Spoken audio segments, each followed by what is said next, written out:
In this video, look at the idea of measurement and see how it relates to the idea of ratio. So, measurement is really just another times as large as comparison.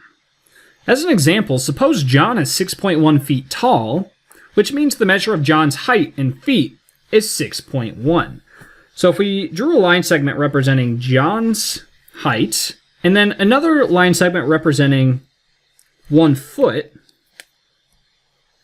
then the measure of John's height in feet being 6.1 just means that John's height, this blue segment, is 6.1 times as large as 1 foot, or the length of 1 foot.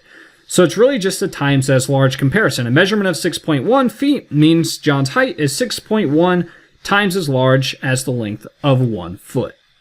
There's nothing super crazy going on here. So let's consider two values, A and B, and think about how we might measure the value of A in units of B. We'll draw a couple line segments to help us think about this. So we have A represented there, B represented here. I just made up those lengths. And if we wanted to measure A in units of B, remember that it's really just asking A is how many times as large as B. However, we had previously seen that A is A divided by B times as large as B. So A is A divided by B times as large as B, but the measure of A in units of B is just the same exact times as large as comparison. And so the measure of A in units of B is actually given by A divided by B. So if we know the values of two quantities and we want to measure the value of one in units of the other, we can use ratios like this in a very useful way. And it turns out there are plenty of scenarios where we know the values of two quantities and we want to measure one using the other. In this case, we can use ratios to help us. Let's look at an actual example of this. So Sarah is traveling on the highway at a constant speed.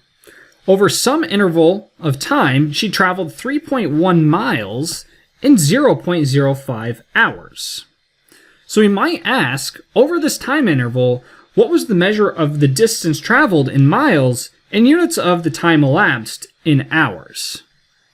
So she traveled 3.1 miles. Maybe we represent that with that. So that's like a 3.1 hours. Oops. I'm sorry, that's 3.1 miles. And then we could represent 0.05 hours, which is pretty small, using like a little line segment like that. And if we wanted to measure the distance traveled in miles in units of the time elapsed in hours, we would use the ratio 3.1 divided by 0.05 to do that. And it turns out 3.1 divided by 0.05 is actually equal to 62. So the measure of her distance traveled in miles in units of the time elapsed in hours is 62. And what this actually means is her constant speed was 62 miles per hour. It turns out this idea of speed or constant speed is really just a measure of a distance traveled in units of a time elapsed.